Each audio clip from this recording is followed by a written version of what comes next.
أعوذ بالله من الشيطان الرجيم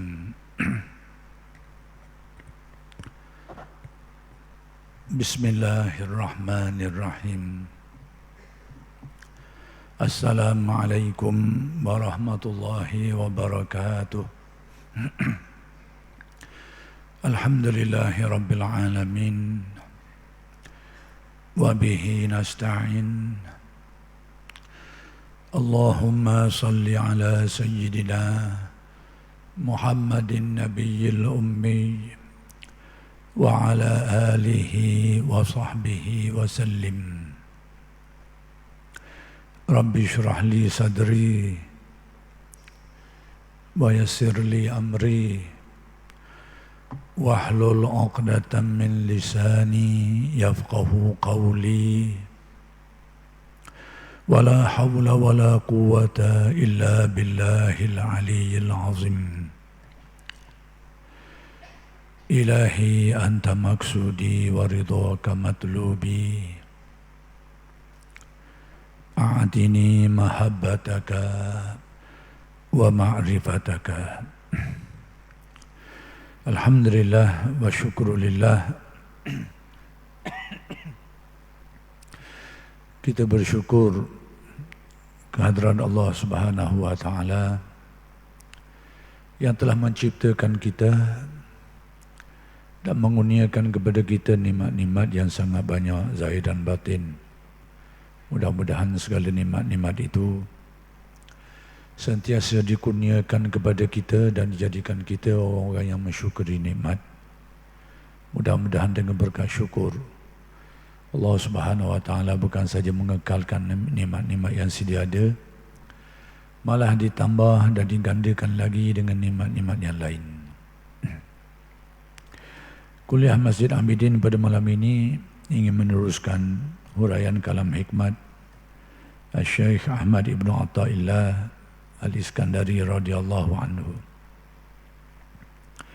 Kalam hikmat yang ingin disambung huraiannya ialah kalam hikmat yang ke-226 lah. Iaitu firman Allah Subhanahu wa taala dalam menjelaskan maksud kata-kata Syekh Ibn Atta', qurbuka minhu an takuna musyahidan li qurbihi minka wa illa famin aina anta wa wujudu qurbi. Jadi musi kalam hikmat yang ke-226 ini Syekh Ibn Atta' ingin menjelaskan suatu permasalahan berkaitan dengan hubungan manusia secara khususnya dan hubungan makhluk secara umumnya dengan Allah Subhanahu wa taala. Yaitu masalah hubungan apa yang disebut sebagai dekat. Istilah Arab qurbu, bahasa kita, bahasa Melayu panggil dekat. Jadi apa yang dimaksudkan dengan dekatnya manusia ini atau makhluk dengan Allah Subhanahu wa taala itu? Apa maksudnya? Inilah yang perlu kita fahami baik-baik. Dan dia merupakan suatu penghayatan tasawuf yang lebih mendalam sikitlah. Tapi kita sekalipun mungkin tidak mencapai kedudukan ini, paling tidak kita boleh memahami maksudnya. Itu kita faham maksudnya. Apatah lagi kalau dengan izin Allah, Allah Ta'ala memberikan hidayat, lalu dijadikan kita dapat mencapai apa yang disebut oleh Syekh Ibn Atta' ini. Paling tidak kita sudah ada pedoman, kita sudah ada landasannya. Dan ilmu ini penting kerana dia suluhan. Tanpa ilmu menjadikan seseorang itu mudah tersesat dan terbabas. Lebih-lebih lagi dalam usaha nak menghayati tasawuf ni, nak memahami dan menghayati tasawuf, perlu ada bimbingan, perlu ada keilmuan. Sebab tanpanya mudah bagi seseorang itu untuk tersalah faham, tersesat, terbabas dan macam-macam lagi lah. Jadi persoalan isu yang ingin dijelaskan malam ini, yang ingin disambung huraiannya berkaitan dengan masalah hubungan manusia dan juga alam seluruhnya ni, alam semesta ni dengan Allah Ta'ala. Jadi hubungan itu disebut sebagai hubungan dekat.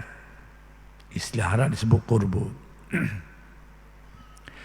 Jadi sudah saya jelaskan dulu dan ingin saya mengulangi sedikit, nak ulang sikit lagi supaya perkara ini menjadi lebih jelas dan tidak menimbulkan kekeliruan.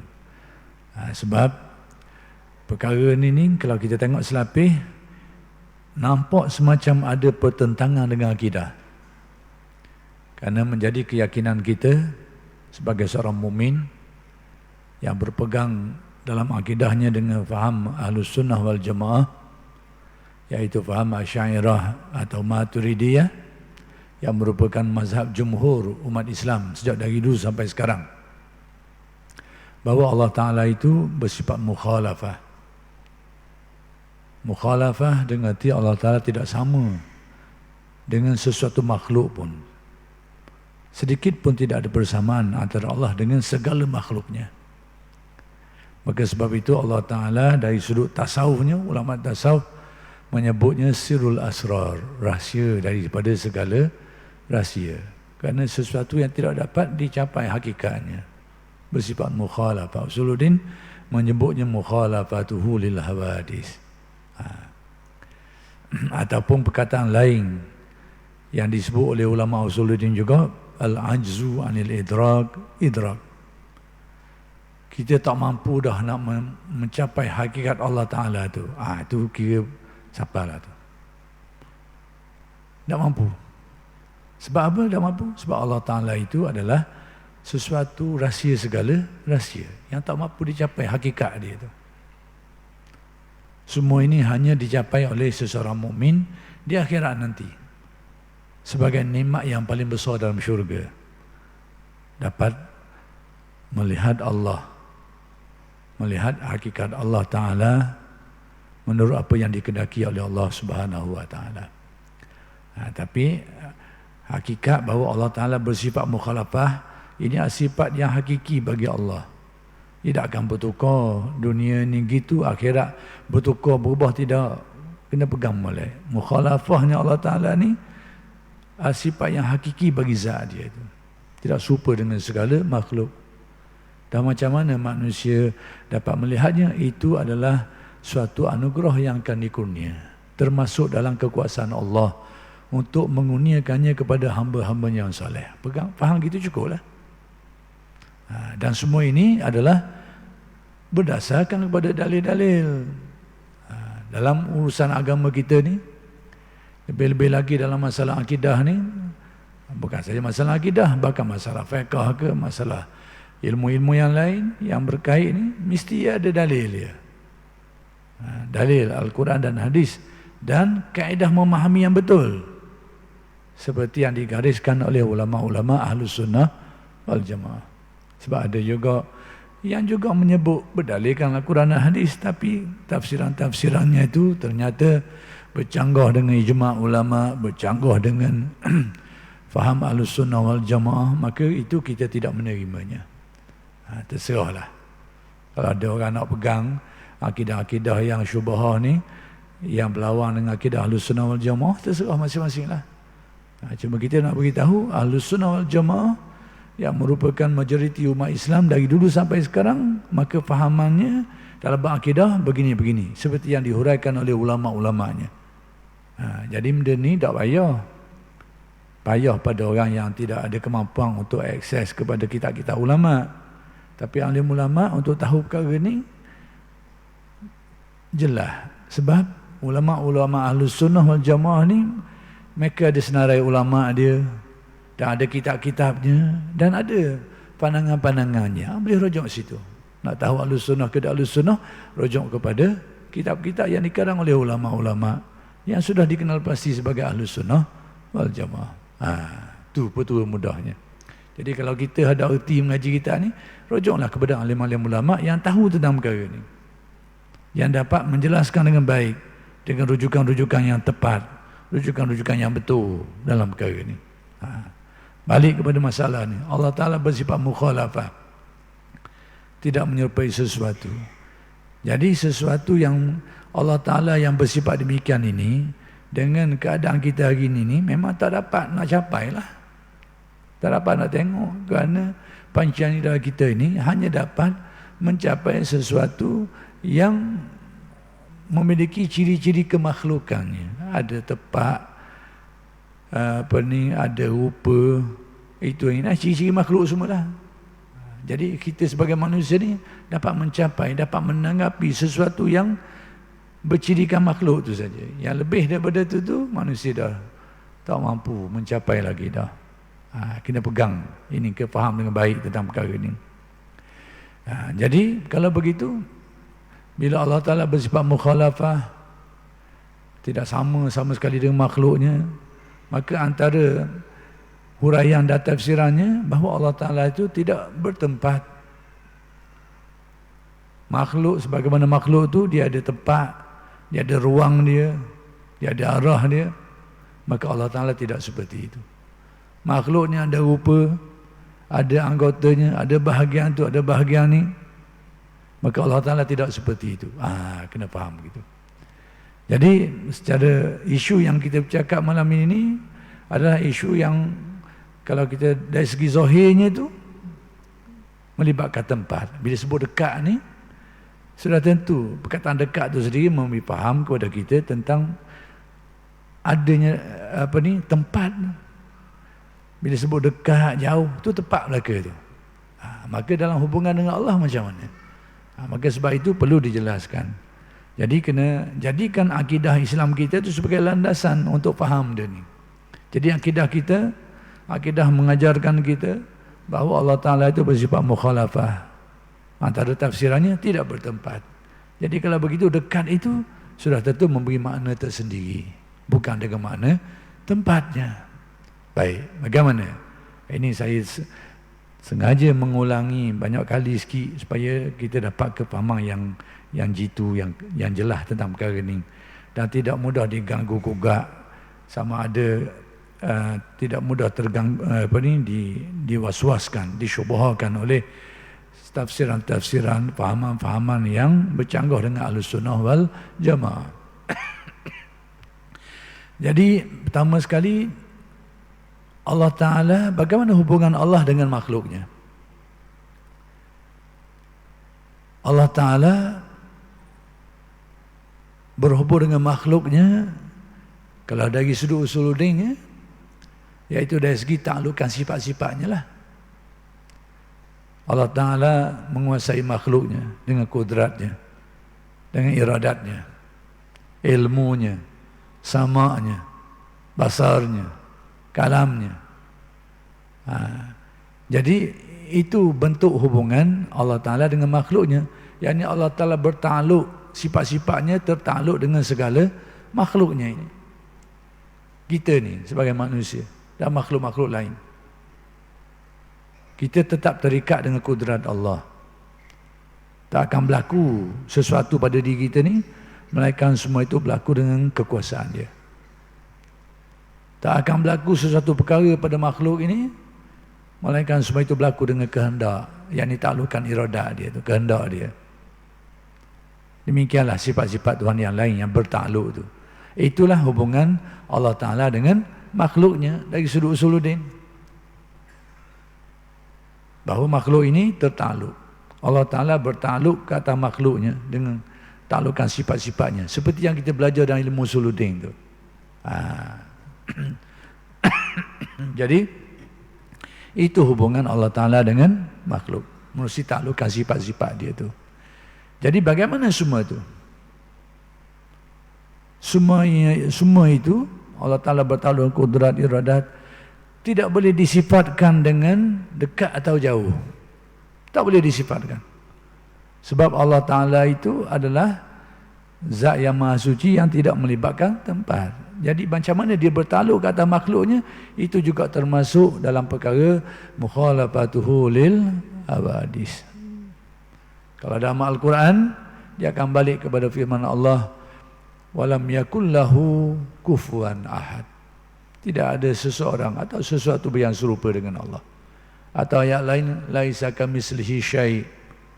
Tidak ada sesuatu yang serupa dengan Allah Subhanahu wa taala. Kalau dalam ungkapan Nabi, kita tengok ungkapan Nabi, subhanaka la uhsi sana'an 'alaika.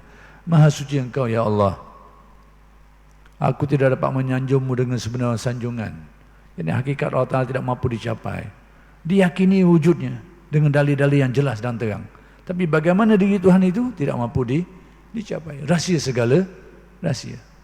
Tapi tidak ragu kita, yakin kita atas dalil-dalil yang sangat jelas dan terang. Itu kedudukan iman kita dengan Allah Subhanahu wa taala. Biar kemah benda ni, biar jelas benda ni. Kalau kita nak tengok ungkapan para sahabat juga, antaranya yang diriwayatkan ungkapan Sayyidina Abu Bakar seperti yang disebut oleh Imam Al-Qushairi dalam risalah. Dia kata subhana man lam yaj'alid dalil ila ma'rifatihi illa al-ajza, atau ada riwayat illa bil ajzi an ma'rifati. Maksudnya Allah Taala yang tidak memberikan ruangan untuk mengenal hakikat dirinya, kecuali lemah, tak mampu nak kenal hakikat dirinya. Itu ungkapan sahabat Nabi yang diriwayatkan. Maka yang tidak diriwayatkan pun seperti itu. Sebab Sayyidina Abu Bakar ni adalah akabirus sahabah. Sayyidina Abu Bakar ni merupakan sahabat besar Nabi Muhammad sallallahu alaihi wasallam, yang kita disuruh menjadikan beliau sebagai pedoman. Ini kita ni sebagai orang Islam ni disuruh oleh Nabi sendiri suruh menjadikan Sayyidina Abu Bakar sebagai pedoman. Antaranya sabda Nabi, faqtadu min ba'di Abi Bakrin wa Umar. Ikutilah orang selepas aku. Nabi suruh ikut. Siapa? Antaranya Abu Bakar dan Sayyidina Umar. Ini dalam riwayat ini. Riwayat lain ada lagi. Alaikum bisunnati wa sunnatil khulafa ar-rasyidin al-mahdiyyin min ba'di. Hendaklah kamu berpegang pada sunnahku dan sunnah al-khulafa ar-rasyidin, khalifah pengganti Nabi yang bijaksana. Siapa al-khulafa ar-rasyidun? Ulama menyenaraikan 4 orang, Abu Bakar, Umar, Utsman dan Ali. Jadi dalam hadis yang ini melibatkan Sayyidina Utsman, Sayyidina Ali juga. Jadi itu pedoman. Jadi saya nak kait macam mana benda-benda macam ni, bahawa keyakinan Allah Ta'ala bersifat mukhalafah, tidak sama dengan segala makhluknya, adalah dasar akidah Ahlussunnah wal Jamaah yang ditunjukkan oleh dalil-dalil yang jelas, yang muhkamah, yang dapat dilihat huraian-huraiannya di dalam hadis Nabi. Demikian juga ungkapan-ungkapan para sahabat, terutama sahabat besar Nabi Muhammad sallallahu alaihi wasallam.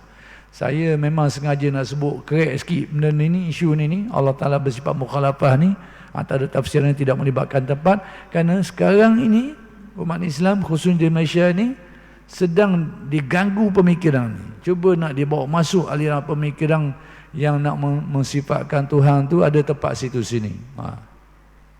Macamlah kita dengar pun sekian. Kerana semakin terang, semakin jelas mensifatkan Tuhan itu ada situ, ada sini.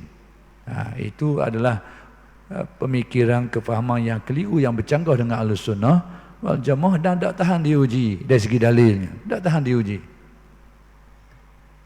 Ada orang kata, kita dengar-dengar ada orang kata Tuhan tu memang duduk di langit, duduk di arasy. Lalu huraian yang dipahami daripadanya, kalau semakin tinggi kita duduk tu, semakin dekatlah dengan Tuhan. Ada yang faham macam tu. Ini bukan akidah Ahlussunnah wal Jamaah.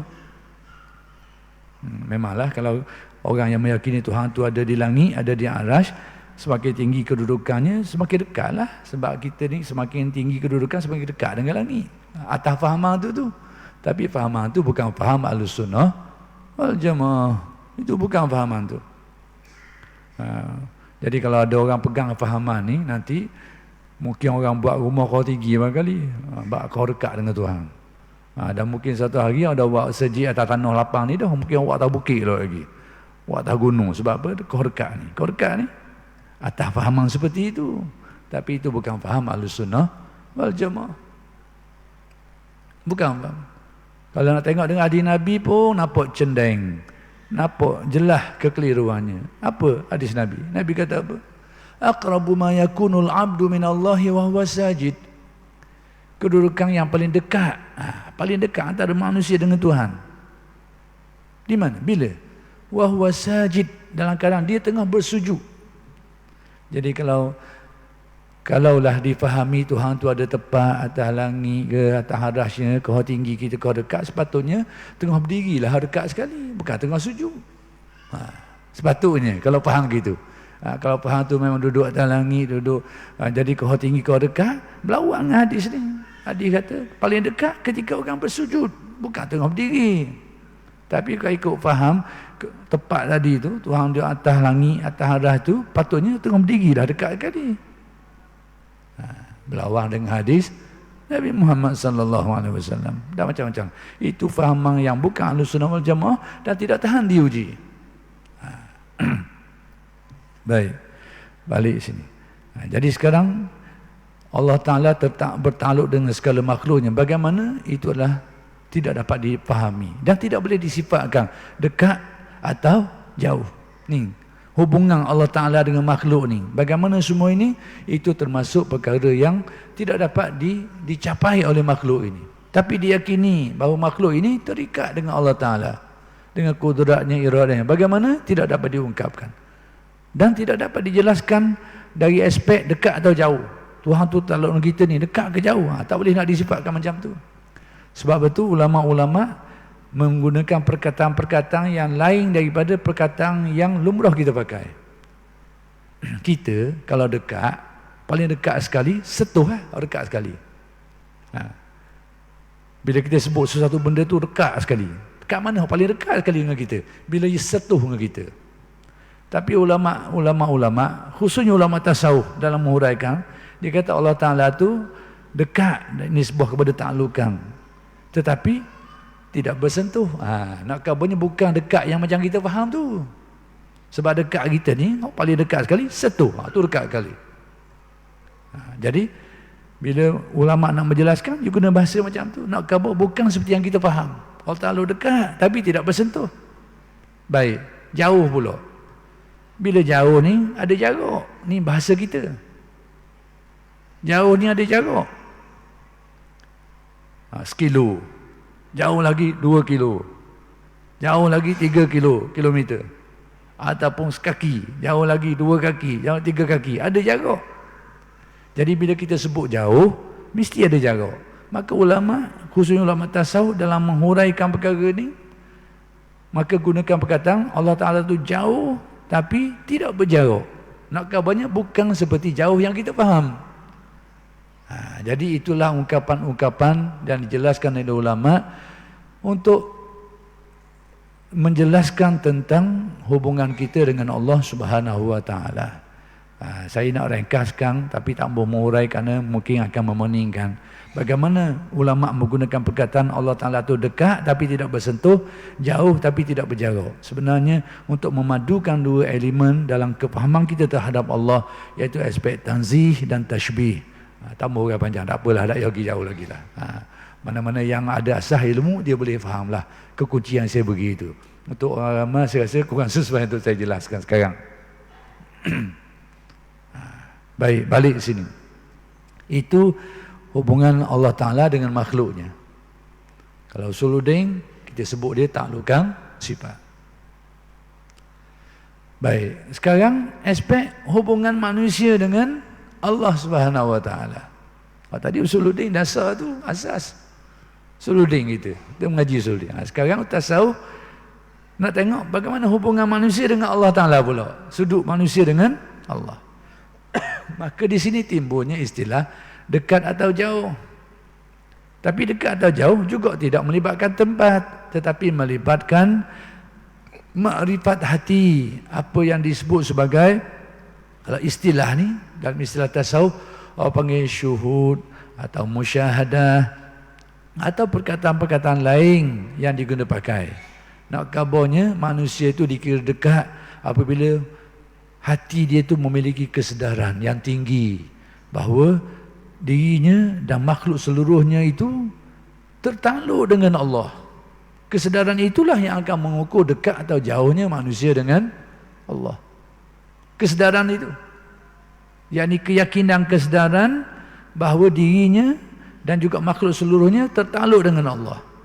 Semakin tinggi tahap keyakinan dan kesedaran ini, maka dikira semakin dekat dengan Allah. Contoh macam mana? Contoh, dekat jauh ni, dia merujuk kepada keyakinan dan kesedaran hati. Baik, sekarang kita tengok bab rizki lah. Ini tamsilan mudah untuk kita tengok benda ni. Masalah rizki, kita tahu bahawa pemberi rizki hanyalah Allah. Itu tauhid kita. Termasuk dalam pengertian kalimat tauhid la ilaha illallah, bahawa tidak ada yang memberi rizki itu melainkan Allah. Itu antara makna-maknanya. La ilaha illallah mencakupi makna lautan ilmu, mencakupi makna yang sangat luas. Antaranya, kalau dari aspek tadi itu, bahawa tidak ada yang memberikan rizki kepada makhluk ini melainkan Allah. Itu dari segi tauhid. Dan kalau kita tengok dari segi al-asma al-husna pula, antara nama-nama Allah itu Ar-Razzaq. Dialah yang maha memberi rizki. Jelas. Cuma dalam penciptaan alam ini dan pentadbiran alam ini, rizki yang dikurniakan Allah Ta'ala itu ada kaitan dengan sebab musababnya. Undang-undang sebab musabab ni. Orang berusaha dia dapat, tapi tidak semua orang berusaha itu dia dapat. Orang yang rajin bekerja dia kaya, tapi tidak semua orang yang rajin kaya. Orang yang malas tak dapat, tapi tidak semua orang yang malas tak dapat. Maka demikianlah, orang yang sumber pendapatan dia banyak, dia kaya, tapi tidak semuanya. Berapa ramai orang yang berpendapatan banyak tapi berkesudahan apa-apa ke dana? Tak ada benda, dijadikan joli situ, joli sini, gila situ, gila sini, akhir kali apa-apa ke dana. Tapi pendapatan dia banyak, tak cukup umur sebulan. Berapa banyak orang yang pendapatannya sangat sederhana, tapi lebih sama piti dia, lebih sama duit dia. Berapa banyak? Bermacam-macam ragam. Ada orang pendapatan banyak, dia sendiri tak nak pakai. Makan pun tak boleh. Telur dua teh bagi boleh makan. Makan lebih orang lain, dia bagi penyakit macam-macam. Berapa banyak macam gini. Berapa banyak orang yang tak ada pemilikan, tapi dia makan sedap, ada rezeki, habis licin barang dia. Macam-macam. Jadi hal-hal rezeki ni pelbagai ragam. Jadi hakikat di sebalik semua ni Allah yang memberi rezeki, keyakinan kita. Tetapi Allah Ta'ala mengatur alam semesta ni dengan undang-undang sebab musabab. Itu sunnatullah. Ghalibnya, orang yang bersungguh-sungguh, orang yang rajin, dia dapat banyak hasil, dia kaya. Ghalibnya orang yang berkedudukan, bersumber pendapatan yang tinggi, dia akan banyak sumber dia. Dia akan menjadi kaya. Banyak rezeki dia. Ghalibnya. Tapi tidak semestinya. Baik, sekarang kita ada keyakinan ini. Tetapi nak ukur jauh dekat kita macam mana? Sejauh mana sebab musabab itu mempengaruhi kalbu kita, itulah pengukur jauh atau dekat. Dalam keyakinan kita ni, kita yakin Allah Ta'ala memberi rezeki, tapi kita ni bimbang betul tentang sebab musabab. Maksudnya kita fikir, kalau tak ada sebab musabab ni, padang dah kita ni, tak ada makanan dah kita ni, mati dah kita ni. Kita cukup bimbang, terpengaruh dengan sebab musabab. Maka hal itu meletakkan seseorang itu pada kedudukan jauh dari Allah. Itu maksudnya. Itu nak kebuat jauh tadi. Sejauh mana keyakinannya terhadap Allah. Bila keyakinannya lemah, maka pengaruh sebab musabab itu tinggi atas diri dia. Maka dia jauh daripada Allah. Tapi bila keyakinannya terhadap Allah itu lebih kuat, sehingga pengaruh sebab musabab ini menjadi lemah, kurang. Dia lebih yakin kepada Allah yang memberi rezeki. Ada sumber pun adalah, tak ada pun tak apalah. Tidak membimbangkan dia. Kalau ada pun bimbang sikit-sikit saja, maka dikira kedudukannya lebih dekat dengan Allah. Bahkan yang paling dekat, bila seseorang itu meyakini tentang Allah Ta'ala memberi rezeki, sehingga dia tak pandang langsung kepada sebab musabab. Tidak pandang langsung kepada sebab musabab, maka kedudukannya dikira lebih dekat dengan Allah Ta'ala. Maka itulah yang dikatakan sebagai syuhud.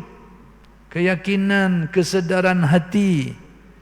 Keyakinan hati, kesedaran hati, kefahaman hati, ingatan hati dalam hubungan seseorang atau makhluk ini, alam semesta dengan Allah Subhanahu Wa Taala. Maka itulah pengukur kepada dekat atau jauh. Dan itulah yang ingin dibicarakan oleh Syekh Ibn Atta.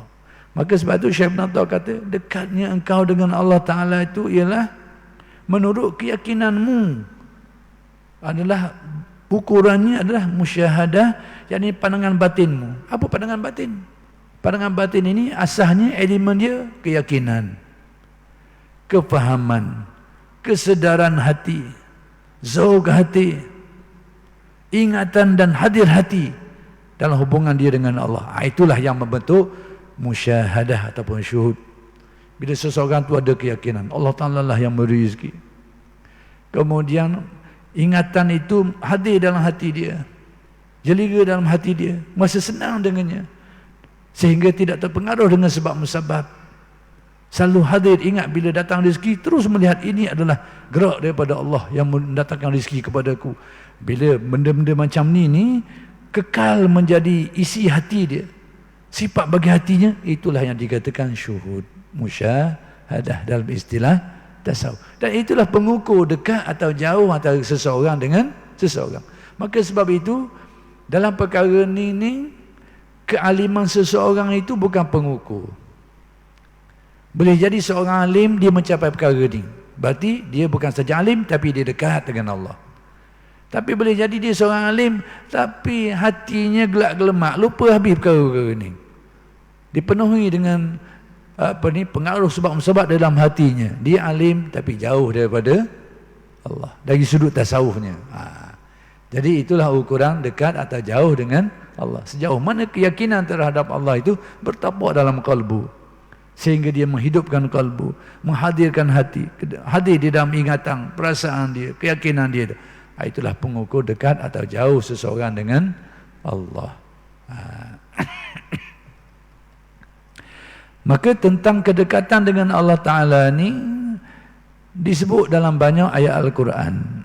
Antaranya firman Allah, wa idza sa'alaka ibadi anni fa inni qarib. Surah Al-Baqarah ayat 186.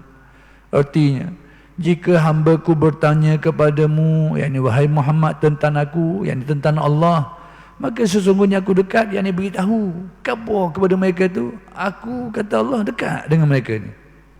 Allah Ta'ala dekat. Dekat kalau Usuluddin kau, berarti Allah Ta'ala bertakluk dengan seluruh makhluknya. Dan taklukan Allah Ta'ala tu tak dapat diukur. Dekat tu jarak ni dekat dengan dah. Bertakluk secara mutlak, secara sempurna ke atas segala makhluknya. Sehingga ulama menyebutnya dekat tidak bersentuh, jauh tidak berjarak. Itu bahasa ulama untuk menjelaskan satu keadaan yang memang bukan seperti yang kita faham. Macam saya kata tadi lah, bahasa kita kalau dekat kali mesti sentuh. Kalau kalau jauh kau mesti berjarak. Itu faham kita. Dalam hubungan dengan Allah, kedekatan Allah dengan kita ni tidak boleh kita faham seperti yang kita faham dalam hubungan kita dengan sama makhluk. Maka sebab tu ulama tasawuf kena bahasa tu. Dekat tidak bersentuh, jauh tidak berjarak. Tu bendanya.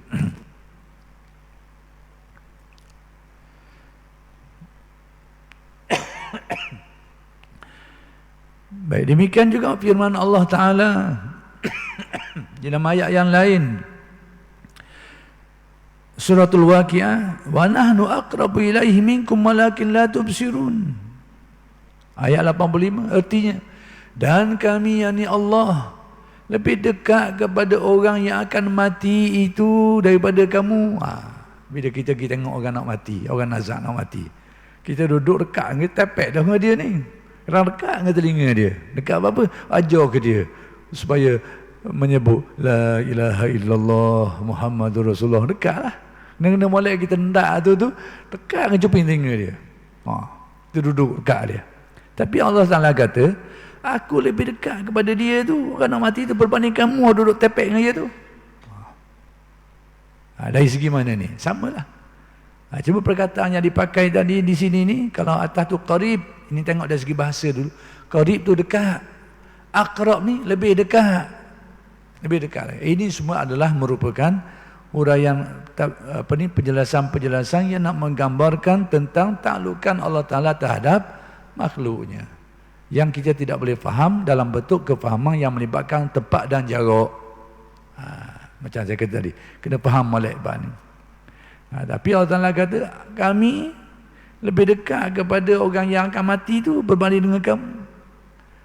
Kalau kita nak tafsir secara mudah kok, dengan tafsiran huraian ataupun dengan takwilang lah, tafsiran dalam perkara ni maksudnya kematian orang tu berada dalam kekuasaan Allah. Kita ni dah lewat benda, kalipun kita duduk dekat dengan dia, kalipun duduk dekat, duduk pegang wayar masuk dalam hidung dia tu, panggil pernafasan sokongan tu, subih duduk dengan kita, duduk kawal dia. Tapi Allah kata, aku lebih dekat daripada dia lagi. Maksudnya hidup mati dia tangan aku dalam kekuasaan Allah, bukan kau ni yang duduk kawal itu, kawal ni. Itu tafsiran yang dekat untuk kita faham dia ni. Tetapi kamu tidak dapat melihat, yakni kamu tak dapat melihat kedudukan perkara itu, sebab dia adalah merupakan perkara gaib. Cuma kita diberitahu dalam Al-Quran dan hadis, dan menjadi keyakinan kita, dan ada asas keyakinan kita tu. Bukan sekadar diberitahu dalam Al-Quran dan hadis, tetapi akal kita dapat menerima konsep ini dengan baik. Itu bendanya. Demikian juga disebut dalam Al-Quran ayat lain lagi, wa nahnu aqrabu ilaihi min hablil warid. Surah Qaf ayat 16. Tadi surah Al-Waqiah ayat 85. Tadi kalau tadi dengan orang yang nak mati tu, kita duduk tepi, Allah kata aku lebih dekat kepada orang nak mati tu banding kamu yang duduk tepi dia tu. Ayat ni lain lagi. Artinya, dan kami yakni Allah lebih dekat kepada manusia itu sendiri dari orang nadinya, orang lehernya.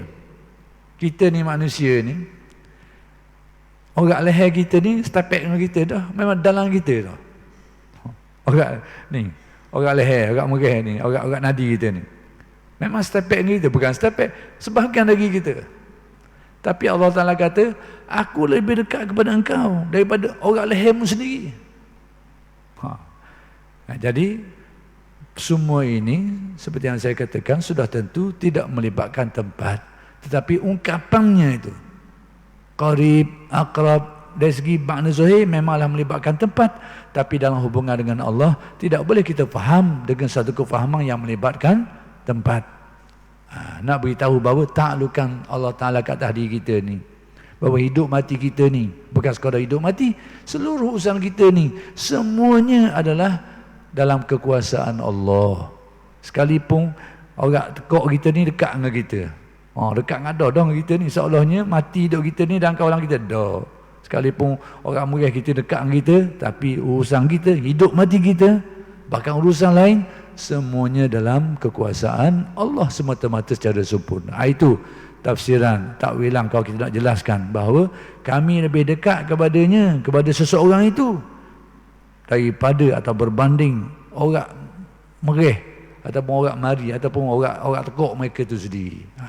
Maka demikianlah kesimpulan mudahnya bahawa maksud dekat atau jauh hubungan manusia dengan Allah tu dari sudut Allah Ta'ala dengan makhluknya itu, dengan erti Allah Ta'ala bertakluk, tertakluk atas segala makhluknya.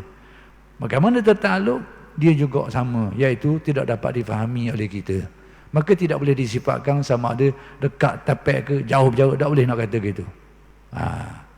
Cuma kita kena yakin bahawa kita tidak terpisah daripadanya, tidak terlepas daripadanya. Bagaimana? Tidak dapat difahami hakikat itu. Termasuk walam yakun lahu kufuwan ahad, laisa kamitslihi syai', termasuk mukhalafatuhu lil hawadis. Adapun dari pihak kita ni, dari sudut tasawufnya, dekat atau jauh manusia dengan Allah, sejauh mana kesedaran itu tertanam di dalam kalbunya.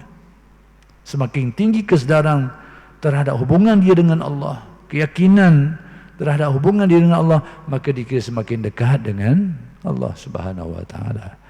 Jadi sekadar itu saja kuliah untuk malam ini. Mudah-mudahan akan bersambung uraian pada kuliah-kuliah yang akan datang. Aqulu qawli hadza wa astaghfirullahal azim li wa lakum. Assalamualaikum warahmatullahi wabarakatuh.